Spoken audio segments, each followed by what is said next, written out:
Tavern is our favorite spot. Where's George McAuliffe? There he is, hiding behind the potted plant over there. George is the general manager, part owner of the Mews, and we want to thank him for always having us down, especially at the beginning of the academic season when we take a look at basketball, which is still a little bit a ways from getting started with actual real games, but well underway as far as practice. And we're going to be talking first with the head coach of the women's program, Tammi Reiss. How about a nice round of applause for Tammi? Absolutely. And Archie Miller, the head coach of the men's team, will be with us in a little bit. Arch is over there enjoying a bite to eat. Tam, I saw you eating over there. It's a good spot to eat, right? A great spot to eat and no drink. No question about it. I want to thank our friends from People's Credit Union. People's Credit Union, the official sponsor of URI Women's Athletics. Thanks very much to People's Credit Union for all. They only get a nice smattering of applause. Pretty good. Coach, got a couple issues that during the summer I've been waiting to bring up to you, and I want to get these out of the way early. The first one is I watch a lot of TV, and I've seen your commercial about the Stefano brothers about 160 times, and every time I get a little more mad thinking, your garage is cleaner than my kitchen. I don't understand that. That should not be the way it is, but that is a great ad, and I'm going to swing by to see if you have any boxes stored in that garage like I do. Second one is, if I was the president of the International Olympic Committee for one day, when I'd get up in the morning, I'd have a good breakfast because it's on them, but then I would edict that coaches should get medals in the Olympic Games, right? You guys, you and Jen Rosati did a great job with the 3-on-3 tournament. Got a bronze for the USA, but no medal. Yeah, how about a nice round of applause, right? You know, I knew going in that, the Olympics have always been about the athletes, not the coaches. Mm-hmm. But, so obviously when we won the bronze, and there were gorgeous medals. But the coaches, we actually did get a medal, and it's the ECOS Medal of Honor. And you get presented as a coach from your team at Team USA House. So every team that wins gets presented to the public and all the fans. And I had no idea it was going to happen. So our team gets presented. They're in their tracksuits. They've got their medals. And they start talking, and I'm filming it. So I can send it to Frank Carpano, and we can get it posted on Channel 10. And I'm filming, and they said, this person prepared us, did all the scouts, and we'd like to present the ECOS Medal of Honor to Coach Tim. And I'm sitting there. I start bawling. I go running up on the stage. But, Jen and I did receive medals, and they came from our players. But we definitely don't have a bronze medal. But I've got my ECOS medal on my mantle. And once I get the frame of our team and the medal, I'm going to bring it into my actual office and hang it and post it. I watched most of your games, and seeing you and Jen Rosati sitting up in the stands because the coaches aren't allowed on the court side, it seemed like it was a very frustrating place to be when you're trying to coach your team from row 17 or wherever you were. As a coach, you're so used to, stopping play, changes, strategy. And you have to teach the players how to coach. They have to be player coaches, and it's the most frustrating thing. Sitting on the sideline going, pick up the board. Why are you not? They're switching. Why are we not running ghost action? The first couple games, we had 8 practices to get ready when these teams have been together for 4 years. And so it took a couple games to find that. But, I thought I was intense. I have bruises all up and down my body from Jen punching me why aren't they doing that? And it's but it was nerve-wracking. And being at the Olympics, it was a whole nother level of intensity. It was absolutely incredible. Give us the best non-basketball, so non-court type experience for you at the Olympic Games. I'm a huge track and field athlete. It was the other sport I did. And so before you go to the games, all the American athletes go to a high performance training center, gymnastics, swimming, track and field, weightlifting, volleyball. So you got to go to everyone's practice and watch the best in the world do it. So being on the track with Sha'Carri, Sydney, Noah, Titi Terry, and they're teaching us how to hand the batons and watching them train, or going and watching Simone Biles or Katie Ledecky, that as a coach and an appreciation of sports that you don't really get to see a lot was absolutely amazing. Aspects of the 3-on-3 that you bring to your URI practices, things that you've taken saying, you know what, I can work this element into what our skills need to be successful? Really teaching our players how to play the game and not overcoaching. Teaching our players how to think the game. Not just be little robots out there and me controlling like a puppet master, and really appreciating, developing the IQ of the player, read and react, and just play basketball and stop overcoaching. All coaches have a tendency to think you win games, and I'll say this, I've thought it as a player, and I think it as players win games. Talent wins games. They make the plays. Coaches prepare players and put them in the best situation to be successful. And so, I want to teach my players how to go out and think the game. I want them to be an extension of us on the floor. And that's what I take away, is really trust your players to be able to make decisions and think the game of basketball. You're in Paris, France. Your team is the French connection, right? You've got probably half your roster from France. Did they all say, Coach, you got to go here. Coach, you got to go here? They gave me the rundown. Actually, Inez Debro, our point guard, she came with her family. We get tickets, so she got to experience and watch it. And some of our other former players were there. And so they gave me the whole low, everything to see, where to go if we had free time. My associate head coach Agni was there. He came over. Yeah. So it was just a great experience to have 6 players that are from France and get to go and experience what it's like for them on a daily basis, their culture, their city. And when I mean Paris, France was amazing. Vienna was probably the only other city that I thought was as beautiful as Paris. But the venues were breathtaking. The best venue there, beach volleyball at night in front of the Eiffel Tower lit up with fireworks in the background, was magical. It was like Disneyland. It was incredible. I wanted to get to the returning players later, but you mentioned Inez, so I want to get into that right now. You were nice enough to let me come to a practice earlier this week. Very, very impressed with the way you were on practice. So positive, lots of energy. It was really fun. I almost jumped out there and participated, but I knew that might have ruined it. You and Inez seem to have a really good connection. What she wants to do is what you did in excellence at Virginia. They're a leading three-point shooter, leading three-point percentage, second leading scorer when you left there.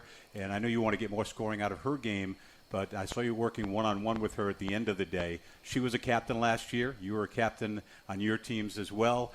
Talk about that special relationship. Well, I think one thing I've changed this year, losing Coach Honecker to New Hampshire. Mm-hmm. She's now the head coach of the University of New Hampshire. I couldn't be any prouder, but I really relied on my assistants to develop my players. They live in the gym with our kids. Morning, noon, and night. And something I've done differently this year is I've really taken the point guards, and after every practice, I do their player development. Mm-hmm. I want my point guards to be an extension of me. And Inez's goals are as lofty as my goals were. She wants to be first team all conference. She wants to win the championship. She wants to play pro. And so, I train Inez after every practice, film work with her. And the one thing I can say that she worked on in this off season was her shooting. And you saw it, her 3-point shooting. She wants to be a great 3-point shooter. I don't know if she'll catch me at 42% for my career in college. She can try, but that's her goal. And she's worked so hard in this off season to be the leader of this team and to have a breakout season her junior year. And she's ready, and she put the work in. So really, really impressed with her. It seems that one of the big goals is to find other 3-point shooters on this team that can take a little pressure off of Sophie, who is arguably the best 3-point shooter in this league and certainly one of the best in Rhode Island history on the women's side. Talk about a couple of people you brought in that can answer that bell, and also Inez as well chipping in. Well, I think one of the weaknesses of our team last year, although we went out and we got some great wing guards, Dee Davis and Tisha Hyman, they're really off the bounce. We had to replace some unbelievable 3-point shooting in Dolly Cairns and Emmy Renat, which we lost. They say last year graduated, and Haddix Covington, Madison. And, we lacked the 3-point. We couldn't spread the floor. So it was a problem. So this year we really focused on shooting, getting out and getting some players that can contribute. So one to really watch, besides Sophie and Inez, Kia Eckloff from Washington State, transfer from the Pac-12, can really light it up from the 3. She rivals Sophie Phillips right now at the wing position, and she's really increased our ability to spread the floor. And then obviously bringing in a center in Honey from San Diego that, again, can really shoot the three. So our pick and pop, we can run some things that we really couldn't run last year with traditional fives. And so being able to spread the floor and really increase our three-point shooting percentage was an off-season goal. And I think we did that with some of the talent we brought in. Talking about Honey Carr, who is a 6'5" senior transfer from San Diego State. When I watched her at practice, she was as good an athlete as you have, even at her size. When there were sprints, she won the sprints. She's a special player and a special athlete. Losing Maya her fifth year, we had to replace a really, really great player. And you have to replace the experience. You can't rely on a freshman. And so we went out and we searched for a really experienced center that wanted to be the one. There's a difference in coming in and wanting to contribute. We wanted someone who had lofty goals and wanted to be the one. So Honey replaced Maya in the respect that she's as good an athlete, an unbelievable sprinter, but her motor is incredible. Her mouth, her communication. She's a connector, and so she's become a team leader. And the first day she stepped on campus with Inez and Sophie P. has really led, and her experience is invaluable. So she's going to be a key to our season. As Honey goes, I think you'll see us go. So we're giving her the freedom, and we're asking her to do a lot. And we're jumping around a little bit, but another newcomer that I think is going to be fun to watch is Ayanna Franks as well, Gatorade Player of the Year in Connecticut. Ayanna is the athlete, replacing Tisha Hyman and Dee Davis, both great athletes, can really attack the rim in the paint. Mid-range game was their best game, or getting to the rim. That's Ayanna Franks. Now, she's a freshman, but she's already got the body, the athleticism, and so, that was a really, really good get for us. And coming in, she'll see a lot of playing time in the respect that her defense and that body is special. She's a really, really good athlete. In Connecticut, in Windsor, Connecticut, 26 points per game, 3 assists per game. She had a bunch of rebounds as well, 5 steals, a couple of blocks per game, 2,042 points in her career. She can fill it up. And she was in the marching band. Not many people know that's her other skill. Might get a national anthem out of her before very long, hopefully, a little bit, right? Maybe. But getting people like that, Gatorade Player of the Year in Connecticut, which is a great state for high school basketball. Does your Olympic involvement, your Team USA involvement over the years, that reputation you get from there, does that help when you're going into living rooms saying, I want you to play for me? It always helps with credibility. Players love coaches that, have accolades, that coach at the highest level, that coach kids at the highest level. And so it does help in the respect that you have some street credit. Not only did you play, and you played in the WNBA, you coached in the WNBA, but you also have done USA basketball. And the other thing I can do is I can get certain kids into the pipeline of 3x3 talent. So at a very young age, 16 and under, you can start playing 3x3. Oh, okay, and so, if they can't make 5-on-5 USA basketball, now I can gear them and kind of say, hey, I can help you get this where you want to go in 3x3. So it does help on the recruiting trail. It does. And I also get to evaluate international talent while we're out. Sure, right. So that's a really, really big.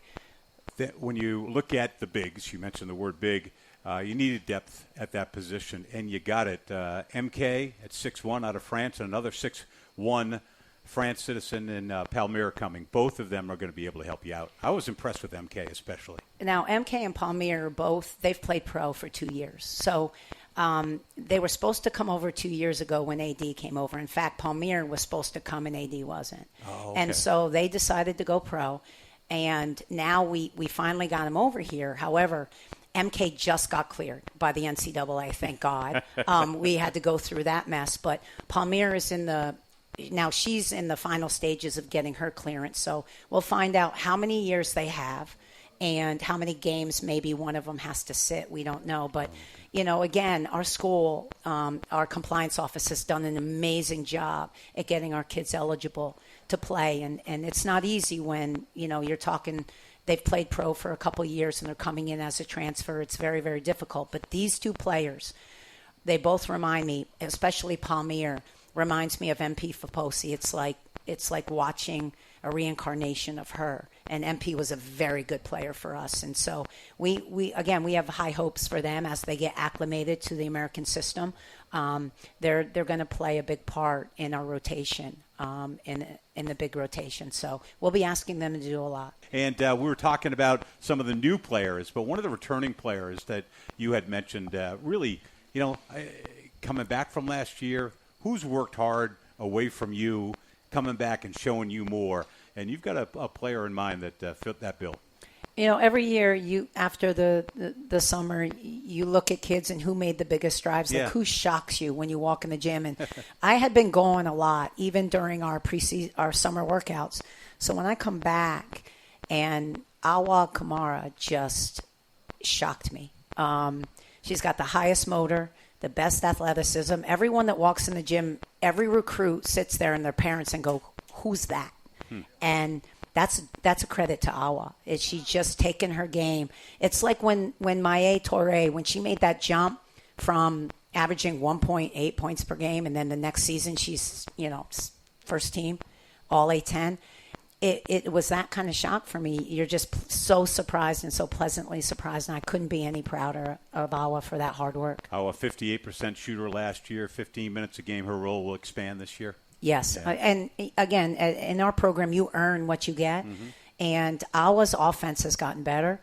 She's always been a great defender and a great rebounder, but she's earned that in this off season. You mentioned earlier about Inez getting to be a better shooter, and you want your guys to be ready to take those shots. In practice, you are always encouraged, hey, if somebody backs off, shoot it. Don't worry about it. Yeah, we hunt great shots, and you got to take open shots. You can't pass them up. Again, we'll distinguish between red light, green light, and as a fan, that means if you can shoot it, you shoot it. If you can't, you find analytically the spot on your floor that will give you the green light. But right now, we're teaching our kids we want to play fast, we want to run. You got to be able to shoot. You cannot pass up great shots and then turn the ball over. The other great thing we're really good at, we've always been good at, is we rebound. So if you get a shot up, we can rebound that. We can't rebound a turnover. You have two transfers. You got the kids from France. You got some freshmen coming in. You got some returning players. Two transfers, which is probably low on the list of most teams given the world of the portal. How do you address the portal now? Maybe how did you do it 5 years ago when we're just getting started with it? And how has your strategy changed? I want to use the portal now to fill holes, to plug holes. A hole if we need leadership. Mm-hmm. Like Honey filled a great hole for us, Honey and Kia. I do not want to live in the portal. I want to put together classes. I still believe in keeping kids for 4 years and mentoring them and teaching them and having a home and a family. It's why I coach. It's my why. Of course, I want to win basketball games, but I love to grow kids. And again, that's my why. I want to mentor them. I want to take them from point A to Z. And then 20 years from now, they call me when they need something. That's called family. And in today's world, you're buying kids. You're 4 schools and one every year. There's no home. There's none of that anymore. And so I still believe in that. So when we go in and we're recruiting freshmen and we're going in the portal and we're getting young kids, mm-hmm. Kia's only a sophomore. We'll use the portal to plug maybe a senior here and there, but I don't want to live in the portal. I want to recruit kids that want to be at Rhody from jump, and then can we retain them? Can we hold on to them and build that? And I want to keep them for 4 years. Schedule, Cancun Challenge. Sounds like it's going to be a lot of fun and it's some great competition, a chance to play a very special team. Cancun Challenge is going to be a challenge. We want to really obviously take our kids to a great MTE tournament that gives you a great net ranking, and playing Iowa will do that for us. But, you say, well, they lost Caitlin Clark, Tammy. They're not going to be so good. Well, they gained the third leading scorer in the country from Villanova, Lucy Olson, who I coached in 3x3. They're going to be really good again. So we're really looking forward to that. It's going to be a great test, and our non-conference schedule is filled with teams that win their conference, so that gives us a great net if you beat them. And then also some great, Princeton's always ranked in the top 25. We have battles with them in Harvard. They'll always be on our schedule. And so we have a really, really tough schedule that even if we don't win conference, it puts us in a position to be eligible for the NCAA or the WBIT tournament, the two tournaments hosted by the NCAA. Idaho State will be in that Cancun Challenge. Iowa lost in the championship last year to South Carolina and your friend Dawn Staley.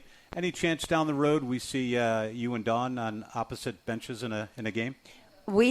Dawn and I have tried to get me down there, get our team down there. She pays a great fee. I can imagine. But the problem with them is they have so many guaranteed TV games that they're very rigid in their schedule. And so we already I would have went down this year, but our schedule was set, contracts were signed. So the 2 free dates she had, we could not get out of. We've been trying to make this happen, but eventually we will play South Carolina. We'll go on down. I want the kids to get in an atmosphere like that. It is absolutely incredible. It really is. Give Dawn a chance to speak to my team. Oh. It's special. And Dawn gives. Dawn's a grower of our game. She really has grown our game to a whole nother level. And if you look at women's basketball right now and you look at in basketball in general, even overseas, they weren't asking for LeBron or Steph. They were like, why isn't Caitlin Clark here? Everybody. It was absolutely insane. And when you look at the WNBA now and the sellouts and what's occurring in women's basketball, we've just grown to a whole nother level. And it's exciting to be in our game right now. Dawn's done a lot of special stuff, and so have you, Coach, and certainly around these parts, and we're very, very thankful for all that you've done. Just a couple of things, because we only have about a minute or two left. We had mentioned Megan Schoenecker earlier. I know you're pretty darn proud, now the head coach of UNH. Actually, it's funny. Meg called me this morning, and the first thing she said was, hey, listen, Coach, if I was, excuse my language, an ass, I'm so sorry. She goes, I had no idea what this seat feels like. It literally, my head's spinning. I don't know what way the direction to turn, and it's incredible. It's a lot. And I said, Meg, just take a deep breath and enjoy it. And so we had a great conversation talking about possibly getting a game, but I'm so proud of her. She deserved it. She put in the work, and she deserves that job, and she's going to do amazing things at New Hampshire. Let's finish with this. The flip side was true for you. After being a head coach for a while, you were an assistant in France in the Olympics, right? Was that a little bit of an awkward sliding over a seat and kind of taking that role again? Actually, I like it because it humbles you very quickly. And when you come back, you know how to treat your assistants. Assistants they do everything. Without them, you're nothing. And so, I work from 6 a.m. till midnight. I do every scout, every video scout. You work. And so when I come back, you have a different appreciation when you go back and you sit in that seat. And so I probably am treating my assistants really, really well right now. Talk to me in about 2 months, but no, you do. You're humbled very quickly. We'll end this segment with one observation that I made at practice that has to do with what you just talked about. Coach Reiss, every opportunity there was to encourage, compliment anything that was done right on the floor, player, assistant coach, team manager, just going and mopping up some sweat on the floor. You'd get over there, a little tap, just saying thanks and showing your appreciation. That team played together, and they practiced hard together, and they had fun, and they have a coach that really believes in them. And we are very, very fortunate to have you here at URI. Thanks so much, Coach, for everything you do. Appreciate you. We're going to take a break. Another guy that we're awfully proud to have here, and I watched the men's team practice today, and Archie Miller has got them ready to go. We're going to talk to Arch in just a second. Thanks for being here at the Mews. Thanks to George for having us. Back in just a bit. Thanks, Tammy. Welcome back once again to the Mews Tavern. Thanks again to Tammi Reiss, the women's coach, for coming out for the first half, and Archie Miller, the men's basketball coach, with us now. And I want to thank a few people. Zach Austin, who is the play-by-play voice for URI women's basketball. I want to thank Zach for all the great work that he does with the women's team all year long. Does a super, super job and has a great future in this business. I want to thank Michaela Benford and Shane Donaldson for helping me prepare for this event all season long, all the work they do for us in the media. We appreciate you very much. Stone Freeman, who actually helped us set up today, but is a big part of our Learfield broadcast crew. And Stone, just just finished up the golf tournament for Live Like Russ on Monday and raised a lot of great scholarship money for some very, very deserving young people, and we want to thank him. Stone is also the executive director of Rhody Excellence, the collective, and doing a super job with that. I want to thank Andrew Meehan, our executive producer, sitting right to my left, and Matt Swiss, Chris Black, Chris DeSano, and the new guy from Learfield. I got to get his name down one of these days. But I want to thank everybody from Learfield for all the great work that they put in. Well, Coach, the biggest exhibition game in URI history is coming up, I think. This is really, really something with UConn and URI, Hall of Fame enshrinement game, Mohegan Sun, October 14th. The time of the game is to be announced. It's Columbus Day, right? So it could be an afternoon game, could be a night game. Maybe you can help us with that. But also, I talked to Shane Donaldson, and he said for tickets, you can go through the Hall of Fame. They have a website. But Maureen in the box office has limited tickets, right, as of this afternoon. So if you're looking to sit, I would imagine, in the URI section, that would be the way to go. 874-RAMS, go Rhody.com, and you can go that way. And then if you're unsuccessful there, then Hoop Hall or the website can help you out in that regard. So how did it come to be? Well, number one, the Hall of Fame is looking for exhibition, charity type of events. And, there's no bigger draw right now in college basketball. The UConn, being in Mohegan, they know that attracted, So I think when they were looking for opponents, I think, regional opponents, things that make sense, that's obviously going to have a little bit of pop in terms of the game, some storylines helps.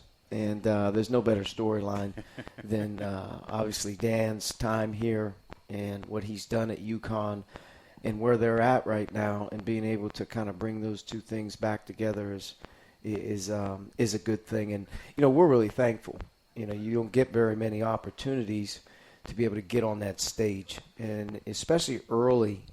This is really early. I mean, this is practice in college basketball used to start on October 15th. Right. We're playing UConn on October 14th, so we're a little sped up and a little ahead of the game on it. But you're going to find out in front of a great crowd, and whether it's a charity game or an exhibition game, however you want to do it, all eyes are going to be on when UConn tips up. So we're going to find out how ready we're going to be be able to compete. Take us behind the scenes a little bit. Did you and Dan, was there a phone call? Hey, you want to do this? Hey, you want to do this? Yeah, Dan and I hadn't talked about the game or being able to do it. The Hall of Fame kind of worked in the middle with both staffs. And then once we agreed and Dan said, yeah, great, we'll do it, now it's up to kind of our staffs to see how we can make some cool things happen maybe the night before, where Dan and I can obviously get together. And we can talk about some past experiences, his time at Rhode Island, what they have going on, the whole deal, and just be able at the end of the day to make it a fun weekend. It's a great charity cause as well. When you were at Dayton and he was at Rhode Island, I've told you before, two best coaches in the Atlantic 10, hands down at that time. Do you know what your record is against Dan? My record against Dan? It's positive. It's 6-4. Okay. Yeah, absolutely. Well, not positive for us, right? We were rooting for Rhody in those games, Coach. It's positive. I got him one time at my second. Rooting for you this time, though. I got him one time at my second stop too. So add that in there. Okay. All right. Sounds good. Excellent. Does this change your pace in practice? Are you doing things today? I was at practice today. Are you doing things today that you probably wouldn't have done 2-3 weeks, until 2 or 3 weeks from now if you didn't have that October 14th game? Yeah, I mean, I think the biggest thing is conditioning, being able to be able to play a game and sustain a 40-minute game that early in the year in October. If you're going to start practice typically around, the 20, anywhere around the 23rd to 28th of September, to play a game 2 weeks later, you're not going to be ready. So we have to get our conditioning level going. And the one thing that's helped us is we were very, very fortunate to be able to plan a couple years ahead with our administration, get the okay, and be able to plan a trip this past August where our team was able to go to the Bahamas. So the one thing that's been a little unique for our group is we spent a lot of time preparing to go down there and play. So we had to get a base going. We had to have an organized approach to what we were doing.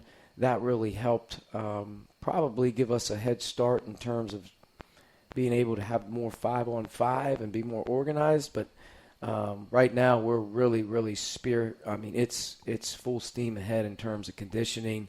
And I think if you're around practice right now, you would see a team that's kind of operating a little bit way further down the road than we normally would be. I told Arch I can set my calendar or my watch by watching him at practice. In the summer workouts, kind of mellow, but still upbeat, but mellow. And closer to the Bahamas, a little more ready to go. And then today, you were on fire today, Coach. I think the biggest thing with our group is we have a mature group. Yeah. And I think that, we have really quality players. And to be able to get those guys to buy into the team, to be able to buy into the effort and the attitude that it requires to be good every single day is way more important than it ever used to be. And in this group, there can't be any slippage in those areas in terms of, how we have to be able to progress. Yeah. Shooting the ball, good talent, good players, etc. There's a standard of in terms of how we have to operate. And we've really held these guys to a very high standard in our approach and the effort level and the attitude in practice and the quality of play, what we're expecting guys to do. And so we're trying to keep a high standard. And I think right now we're even way further ahead than we've ever been in terms of goals in conditioning, goals in free throws, goals in shooting. Practice statistics are up on the board for them to see every day right now. And the new practice facility, there is a huge, big screen. I'd love to come watch a Pats game over there one day. That would be good. If maybe they could score a touchdown at some point. But when you look, Coach, it says gold and then a list of 5 players with scores. I know Javonte Brown's score was off the charts. What is that referring to? We've never really usually we always, at the start of practice, we track our goals in practice every day statistically. We have a laundry list of things that go on that are charted every practice, and then double checked after practice by the coaches. And we have a gold standard. And if you have 10 players, you're ranked every day 1 through 10. And, usually through the course of practices, the guys that are practicing the best, have the highest scores. And the most consistent guys every day, they play the most minutes in the game. And it's easy for a coach, really, when a guy's not playing and he wants to know why he's not. And you say, look, we have 10 guys in practice and you're 10. Mm-hmm. We don't play 10 over number 1, 2, 3, 4, 5, 6, 7, 8, and 9. So you're going to have to practice better. And you're not doing this, that, and whatever. But we've never really emphasized in September sort of like those type of things. But I think this group's been around each other enough and we've practiced enough because of the Bahamas that we're setting a tone as we head to the first official practice that we will start with a leaderboard. Can I give the Sure. list that was up there today? Is that okay? Yeah, sure. So it was gold standard on one side of the big video board. And Javonte Brown was number 1 at 72.5 points. You'll know how big a number that is. Q was second at 45.5. And then David Green at 44. Sebastian Thomas, 42.5.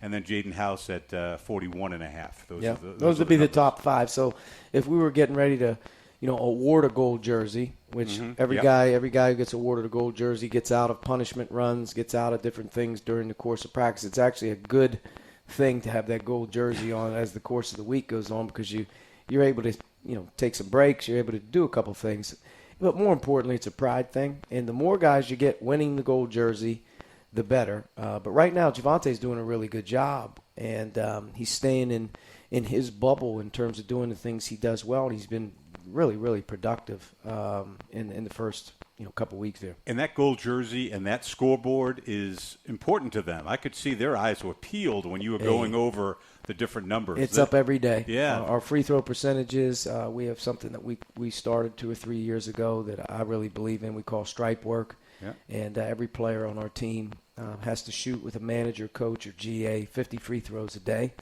And that score is recorded every day. And that tally also has a leaderboard. So right now we know, who is shooting, top 5 free throw shooters on our team. But to get on the board, I think, is some incentive. Absolutely. Can I give the stripe list of 5? Is that be okay? Good. Be good. Jamarcus Lawrence, who is a heck of a player. Yeah. I tell you what. you're gonna love watching him play ball. 91% from the free throw line. Jaden House was 91% as well. Cam Estevez, 91%. You may have a problem with the computer, Coach. We seem to get a lot of 91% here. Always Right was 89%, and Sebastian Thomas, 88%. Those are high numbers. They're good numbers, and I think, it's good to continue to keep pressure on those guys every day to, strive to be in the 90 club, strive to be in the 85 club. You have some guys that maybe aren't as good of free throw shooters that are really working to get their percentage up. But I think it pays big dividends as the season goes, and it attributes to winning, big games. You want to make free throws. You mentioned the Bahamas. A lot of different guys had one good game, especially good or whatever. But Javonte Brown is the one that really had 3 very good games numbers-wise. 16 points, 9 rebounds, 23 minutes. 14 points, 9 rebounds, 25 minutes. 21 points, 8 rebounds, 33 minutes. 7-footer out of Western Michigan. And he is not only big, but he's pretty athletic too. He's doing really well right now. I mean, I think the biggest thing for him is, his conditioning level's as good as it's been, and he's going to be in the best shape of his life. But he's a true low post player. He doesn't want to be on the perimeter. He doesn't want to shoot threes. At the end of the day, he's the old school 5-man, and he's got tremendous length. And what he lacks in maybe vertical burst off the ground, he does in catching the ball, keeping it high, laying it in. He doesn't need but about 4 inches to lay the ball in. Absolutely. So. But, he did really well in the Bahamas. It was the first time, obviously getting with a new group and playing. So each one of the 3 games took on a life of its own, depending on who we chose to start every game, what groupings we put out there together. And then we had a couple injuries as we were leading in, and then David had an ankle sprain in Game 2, I believe, that didn't let him play in Game 3. So Javonte ended up playing probably more minutes than anybody down there. And he did what he did, and he's going to play a big role for us right now. He had 3 different starting lineups. I'm not going to go for all the 3. They'll be confusing. But no one had 3 starts. Nobody started in all 3 games. 2 starts was House, Thomas, Estevez, Lawrence, Q. So that's 5 different people, 2 starts. And then 1 start for David and for Ty Farrell. And I got Q down there again. But anyway. We gave everybody on the team a start. Some guys got 2. Yeah. We were looking to work maybe some different groupings at second halves as we came out of halftime. As you kind of look at the 3 games, the first game was, you were ready to go and you were nervous, and we played really the right way for a good portion of the game in terms of effort, won big. And then did the same thing for the first half of Game 2. And then I thought in Game 2 in the second half, we started to get that little bit of, sloppiness to us. And that really actually carried over to a scary game in Game 3 where we were having a hard time putting some things together in that game. And you kind of felt a little game pressure, down there. Usually you're up in these games, but we needed to make a couple plays. And the thing that stood out about probably the whole thing was what a winner or young guy is Tyone Farrell. He has such a winning background coming from where he's coming from at Mount St. Joe's. Baltimore, played for Hall of Famer Pat Clatch. He's won so many games, but he wasn't afraid. And I think that gave him a big boost as we're heading into this fall with confidence. It helps him. He's our only freshman. Today he was pretty involved and with some of those key players in that rotation. Yeah. So likely to say, beginning of the year, you're like, okay, freshman, probably wait his turn. And now you're thinking, well, maybe he's hopped up a few spots. I think that's the thing that he did for himself was he gained a lot of credibility with our team and our staff in terms of, there's a toughness about him. There's a big game feel about him. He's not afraid. And I think at the end of the day, he made some real winning plays down there for us. And gave him a boost. And I think at the end of the day, we feel solid about him contributing and playing a role this year where you don't really know about young guys, really early on what they can do, what they're going to be able to do. He's going to go through the normal freshman grind, but he's a good player. Last question about the Bahamas. 9-man rotation, 9-man rotation, 7-man rotation. 8-9, is that reflective of what we're going to see November 4th and going forward as far as the numbers in the rotation? Yeah, I think we'll be between 8 and 10. Yeah, okay. I don't necessarily know if all 10 will play every game or all 9 will play every game, but we'll definitely be at 8, rock solid 8. But throughout the course of the year, I feel like, our 8 to 10 are all good enough to play. You mentioned Ty's the lone freshman on the team. The portal is 6 years old. and everybody approached it one way, and people have refined their ways.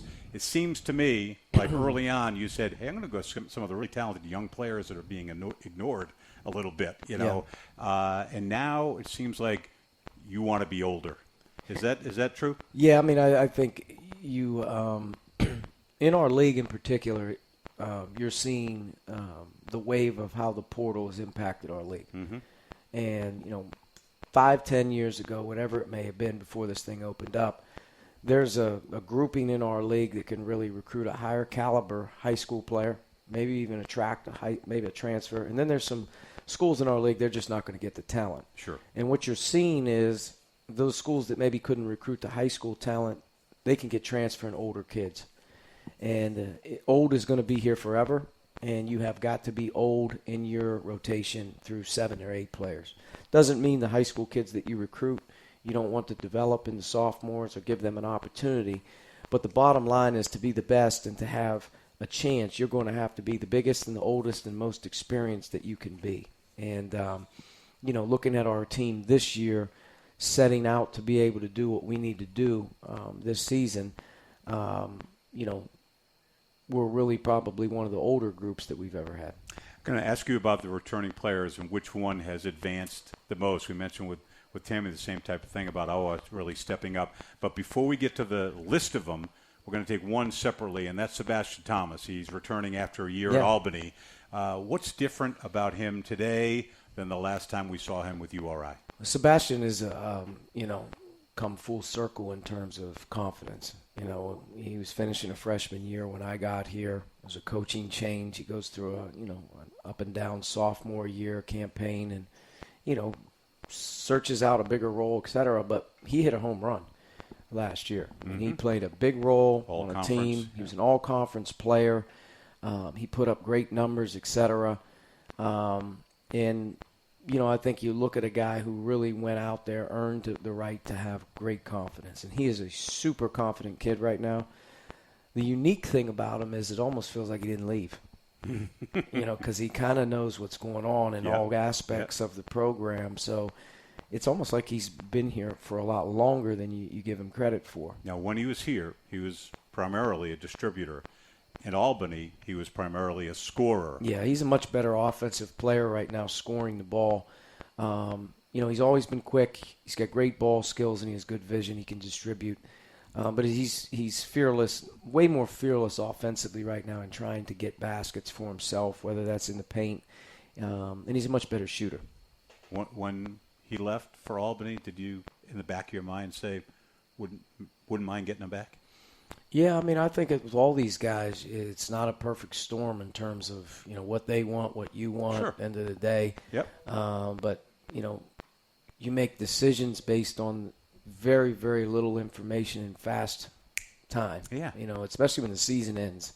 It's emotional. But there's always that great care to how much better a player is going to get as they get older. You look at Cam, David Green, and Jaden House. Those guys kind of returned from a year ago. Mm-hmm. Just the ability level for them to not have to think and not have to, worry about what to do next makes you a better player. And I think that's where Sebastian's at right now. We're great. It's so much fun to have Savvy back, and a local kid too, Hendricken and Providence. So it's great.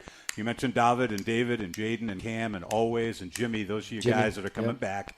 Of those guys, who is appreciably better than last you saw them back in March when we left Brooklyn? Well, they're all better. I mean, the two true freshmen, Cam and David, just by the sheer fact of being thrown into the fire and playing role as a freshman and then getting through the season and moving to sophomore is the biggest jump that you make in college. It always is. I expect those guys to be much better players, much more savvy in terms of understanding what's going on.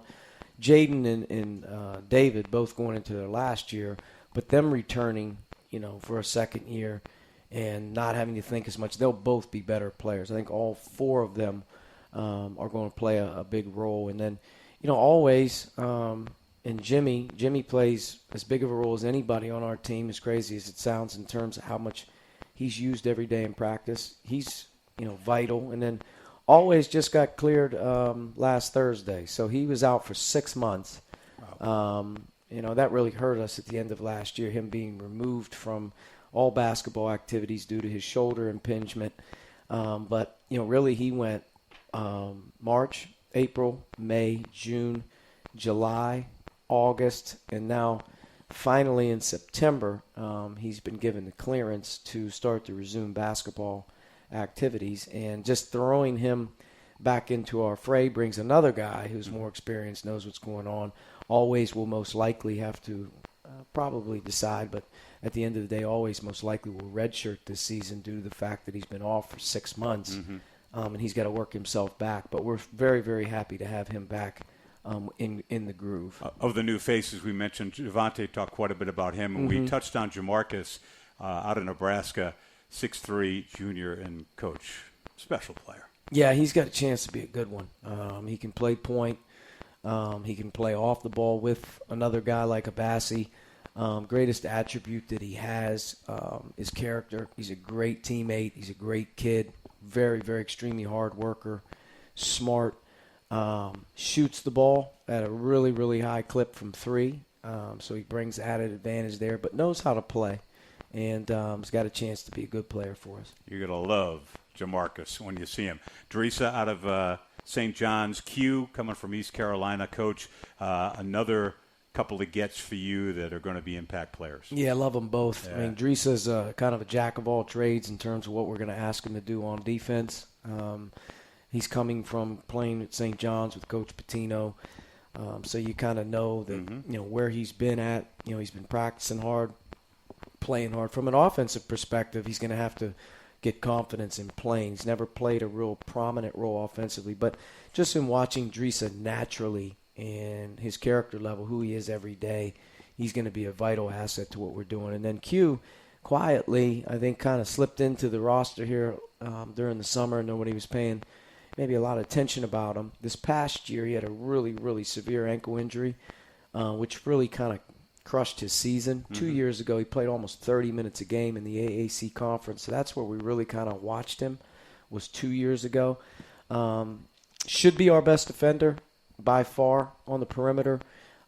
He's our best athlete, and he's got a tremendous motor in terms of how hard he plays, and he's an older guy.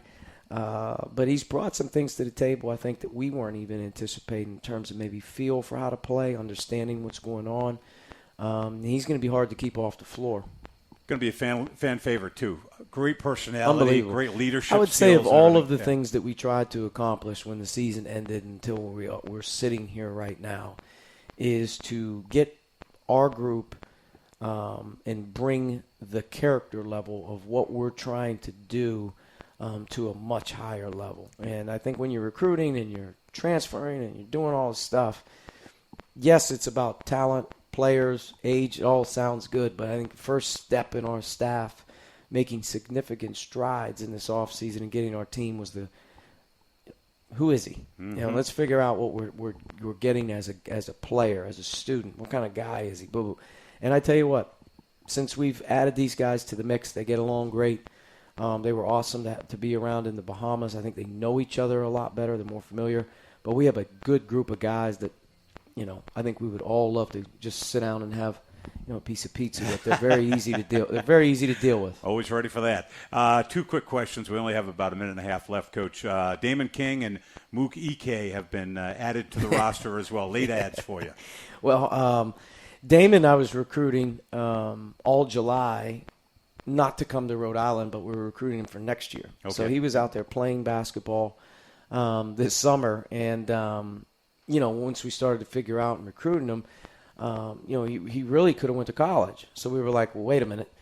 Why go to Hargrave Military Academy for 1 year, and then we get you when we can grab you right now, and we can work with you for the whole year and look at it as an opportunity to redshirt him early and then start his career next year. So he and his family took a visit right before we went to the Bahamas, made the decision to join us, and then he moved into school probably about a month later. And great kid, tremendous toughness, and just in watching him kind of move around here with us in the first 3 weeks of classes. Feel great about him. And then Mook, he just showed up the other day.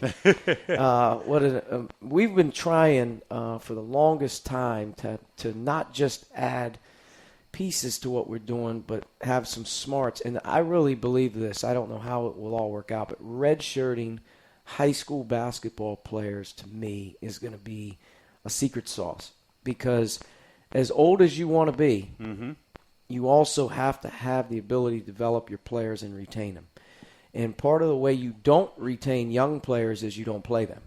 Yes, but part of the ways you can retain young, talented players is you can redshirt them. You can work with them, develop them, get them the size, the speed, the age a year later. So next year, they're so much more ready to contribute and help and get off to a good start. And, name of the game for a lot of these guys is they have the ability to make some money.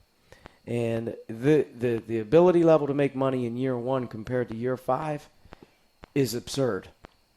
When you're a 24-year-old 7-footer versus a 17 or 18-year-old 7-footer, it's hundreds of thousands of dollars. I really mean that.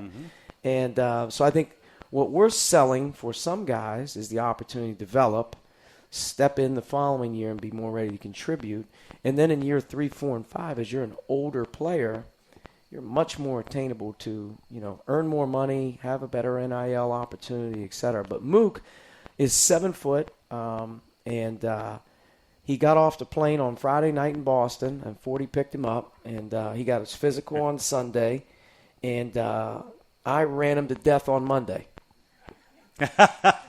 Get right into it. Right? You don't pay attention to a whole lot of things when you're in practice, and you just kind of, when practice ended on Monday night, I said to myself, did he just really go for an hour and 45 minutes in practice and he didn't say a word? And I said, wow, he's got a chance to be a decent player for us, and then he came back today. That's right. So he's just getting up to speed, but the things that we've been able to see about him, I'd say between 6'10", 6'11", and 7. I don't know yet. We haven't got his official measurement. Yeah. He's got great length. He's not quite as big as Javonte, but he is the second biggest guy on our team. He's about 225 right now, and he runs well, but he has a good feel for how to play. And I feel like as he continues to kind of get smarter, as I've gotten to know him, hey, if I flew across the country, got off a plane on Friday night, and the coach put me in practice on Monday and started running me to death for an hour and 45 minutes, I'm not sure I'd come back on Wednesday, but he did. And so I think he's got a little bit of that toughness to him. The guys were behind him when he was running some sprints for you and everything. Hey, they know. The yep. He hasn't been through probably 90% of what they've been through up to date. Coach, that was a great answer. Of course, we said we had a little less than 2 minutes, and you went 7. But you're the coach. You can do whatever you want, man. Hey, Arch, thanks so much for getting this team ready. It's going to be a fun year, and it starts with UConn on October 14th. We're looking forward to it, and good luck to football this weekend. Yeah. Good luck to everybody. It's been a great start to the school year, and look forward to seeing everybody out there in short order here in the next month or so. Thanks very much. Archie Miller, the head coach of the URI men's basketball. Thanks for being with us here at the Mews. Have a great night, and go Rhody.